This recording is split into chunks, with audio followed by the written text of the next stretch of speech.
Senhores e senhoras, autoridades já nominadas, bom dia. É difícil ocupar essa tribuna, depois que meus ministros, em especial Paulo Guedes aqui e Onix, que falaram por último, externaram as suas opiniões. Eu tenho aqui um discurso de 29 páginas, confesso que vou abandoná-lo e não vou cansá-los. Porque eu, como técnico de um time de 22 ministros, para a gente entrar em campo e ganhar o jogo, eu tenho que ter a confiança deles, eles confiam em mim, para que vocês possam realmente, através desse nosso contato, que acima de tudo está a verdade, possam também confiar em nós e acreditar que esse país de fato mudou. E quando começou essa mudança? Começou quando alguém, há 4 anos, começou a andar pelo Brasil, levando uma passagem bíblica do João 8,32. E conhecereis a verdade, e a verdade vos libertará. Comecei pelo Centro-Oeste, a região aí de maior atuação da nossa querida ministra Tereza Cristina, uma mulher incansável, que anda pelo mundo todo, mostrando o que é o Brasil de verdade, o nosso potencial, e o que nós, juntos, temos de bom para oferecer um para o outro. O Centro-Oeste é uma região de uma baixa densidade eleitoral, como o estado de Roraima, do Denário, um estado riquíssimo, mas que está engessado por certas legislações que nós queremos mudá-la.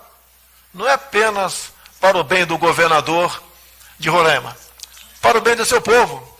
E seu povo tem brancos, negros e índios em especial. Índios que querem se integrar cada vez mais à sociedade.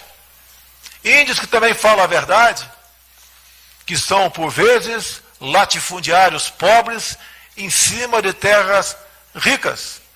Disse durante a minha pré-campanha: se eu fosse rei de Roraima, com tecnologia, em 20 anos teria uma economia próxima do Japão. É o estado que tem tudo. E cito Roraima porque é um exemplo daquilo que nós temos que buscar maneira de mudar. É o estado que sofre mais de uma dezena de apagões por dia.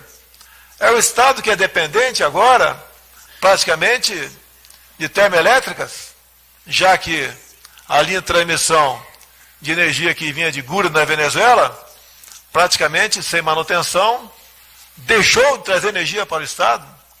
Estamos com problema lá. Qual o problema? Nós gastamos 1 bilhão e 200 milhões de reais por ano, ao longo dos últimos 6 anos, por falta de uma construção de uma linha de transmissão. Se resolvermos esse problema, ou se conseguirmos um dia, quem sabe, fazer alguma hidrelétrica, ou melhor investir em outras fontes de energia na região, nós possamos fazer um estado realmente a ocupar o espaço que ele merece dentro do Brasil. É um estado que tem tudo para dar certo. A nossa querida Amazônia também, do Wilson Miranda, aproveita a oportunidade para convidar as pessoas de fora que estão aqui, que conheçam a Amazônia. Vocês não serão queimados, pode ter certeza. Afinal de contas, o que muitas vezes, muitos jornais e televisões mostram, não é a realidade. É uma área lindíssima, quase totalmente preservada. É uma área que tem biodiversidade, riquezas minerais, pontos turísticos simplesmente inimagináveis. Disse um tempo atrás um turista americano: agora posso morrer porque conheci a Amazônia. Essa terra é patrimônio do Brasil. A Amazônia não é o pulmão do mundo. Isso cientificamente está comprovado. O que nós queremos para o estado do Amazonas, do governador Wilson, e para a nossa Amazônia brasileira, é explorá-la de forma sustentável. É fazer com que o que ela tem de bom sirva para nós e para a humanidade. Esse Brasil é simplesmente fenomenal. Não é porque sou brasileiro. Se formos ali para o centro-oeste, do nosso querido governador Mauro Mendes, veremos seu potencial agrícola, os problemas que tem por causa de alguma legislação que não é fácil a sua mudança, porque a agenda mundial está agora calcada na questão ambiental e nós queremos preservar o meio ambiente e queremos, mais do que isso, casá-lo com o progresso. Isso que está aqui é nosso, pode ser explorado, pode ser preservado para o bem de todos nós. Para nós, eu em especial, como presidente, para reconquistar ou para conquistar a confiança de vocês, não valem bons discursos. Nós temos que provar na prática o que nós somos e o que estamos fazendo. Paulo Guedes, o homem da economia, é mais do que um ministro da economia apenas. Ele é do planejamento também, é da indústria e comércio, é do trabalho. Ele acumulou 4 ministérios. Cadê o jornal? E para que não haja dúvida do que eu estou falando, porque quem entra em campo são os ministros, eu quero elogiar também um jornal nessa data, o jornal Estado de São Paulo, que não é só capa de domingo, reproduziu algo que eu falei, que para mim é muito gratificante. A economia é 100% com o Guedes e não tem plano B.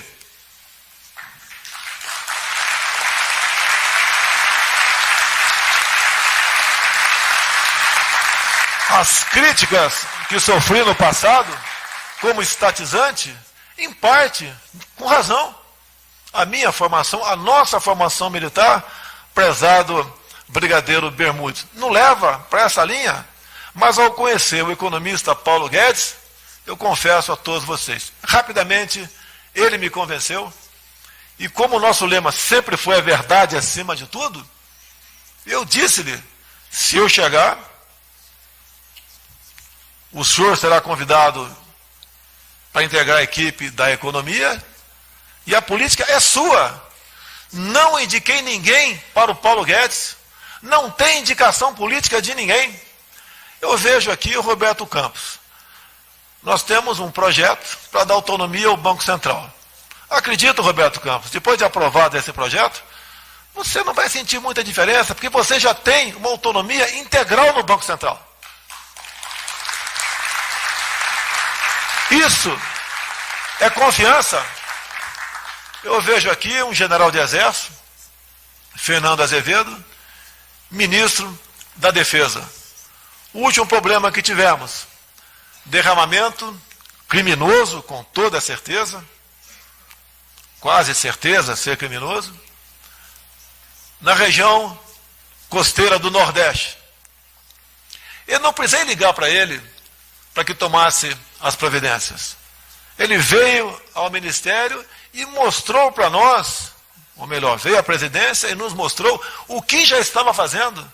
Nós já estávamos monitorando e analisando as amostras de piche, que aquilo é um piche, não é um petróleo em si, tá? Desde o dia 2 do mês passado. Então é bom trabalhar com pessoas que agem dessa maneira, que têm capacidade de antecipar problemas. Obviamente não temos bola de cristal para descobrirmos rapidamente quem foram os responsáveis por esse ato criminoso. Mas as providências sempre tomamos, no tocante também aos focos de calor e também algumas queimadas na região amazônica. Sofremos muito com a mídia do Brasil, em grande parte, e fora do Brasil também. Com que interesse? Abalar a nossa soberania sobre a região? Falamos na ONU com altivez, sofri algumas críticas pesadas por parte de alguns órgãos da mídia do Brasil, mas acredito, pelo que eu conversei com as pessoas das mais variadas camadas sociais, foi um discurso realista, verdadeiro, mostrando quem é o Brasil, quem nós somos. Colocamos ali quase que um ponto final no monopólio do Raoni para falar sobre a Amazônia? Levamos ali uma carta de interesse de agricultores índios que querem produzir em sua terra, que querem garimpar em sua terra também. Olha a questão do roubo de ouro aqui em São Paulo, a questão de 30 dias aproximadamente. De onde veio? Para onde ia? E a quantidade enorme de pedras preciosas, bruta, apreendidas no local. Não é fácil buscar a origem disso tudo, apesar de eu ser o presidente da República e ter uma Polícia Federal bastante competente ao meu lado. Porque essas riquezas saem do Brasil dessa forma, criminosa também, e só pela maneira como tudo aconteceu, e já vinha acontecendo há muito tempo. Afinal de contas, nada de segurança, quando se transporta 700 quilos de ouro e algumas dezenas de quilos de pedras preciosas, mas nós chegaremos ao final da linha. Nós queremos legalizar o garimpo na região para os brancos, como dizem os índios, e para os índios, para o bem dele. Roraima,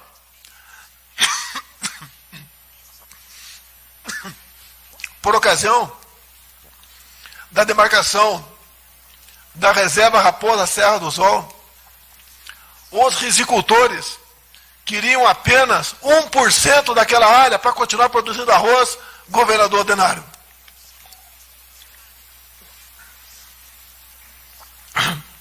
Não conseguiram. Roraima hoje, se eu não me engano, importa arroz. Nós temos que fazer esse casamento. O Brasil é um país que tem o que quase nenhum outro país do mundo tem: reservas minerais, biodiversidade, água potável, grandes espaços vazios, cobiçados, riquezas naturais que não existem em lugar nenhum no mundo. Os nossos 7 pantanais, uma costa maravilhosa, parques nacionais, temos tudo para ser aquela nação do sonho de todos nós. E nós queremos repartir isso com vocês, com os senhores que estão aqui acreditando no Brasil. Nós respeitamos contratos, a confiança, a responsabilidade, a retaguarda jurídica, a garantia está acima de tudo para nós. E dessa forma é que nós queremos cativá-los. Os números estão aí. O Banco Central mesmo divulga. Eu só ligo para o Banco Central depois que ele decide o cupom. Não interfere em nada. Ele é quem entende do assunto. É o Roberto Campos, que fala 100% pelo Banco Central. Não sei se o Paulo Guedes interfere. Mas eu não interfiro em absolutamente nada. Pela primeira vez no Brasil, nós temos um time de ministros que são competentes e conversam entre si. Alguém lembra de alguém ocupar a ciência e tecnologia no passado, próximo do que é o nosso astronauta Marcos Pontes? Um homem formado pela Academia da Força Aérea, orgulho a nossa FAB, formado pelo ITA, muito tempo na NASA, o único astronauta do hemisfério sul que está fazendo uma verdadeira revolução no seu ministério, apesar dos parcos recursos. Cada ministro que eu citar aqui, tenho muito a falar sobre ele. A confiança no Onyx Lorenzoni, 3, 4 vezes por dia conversando comigo. Ernesto Araújo, quando chegou, muito criticado, era diferente daqueles que ocuparam a sua cadeira anteriormente. Tem aberto portas, tem sido um herói na questão de busca de solução para a Venezuela, como também temos trabalhado para que outro país mais ao sul não volte para as mãos daquelas pessoas que no passado botaram esse país numa situação bastante complicada. Nós não podemos ser, em 22, o que esse grande país ao sul da América do Sul é e vive no momento. Isso depende do trabalho sério de cada um de nós. Mostrar para aqueles que acreditam que aqueles que também ocuparam o governo anos anteriores, não pode voltar. Se voltarem pelo voto, paciência, vamos respeitar, mas que não voltem por omissão nossa, por falta de nós mostrarmos para as pessoas de que lá atrás o nosso destino era a Venezuela. Hoje o destino são outros países. Temos uma viagem marcada a partir do domingo. Eu espero que a imprensa não me critique, porque não estarei no Barradão, em Salvador, uma grande festa dos católicos, eu sou católico, sobre a canonização da irmã Dulce, mas tínhamos compromisso sumido.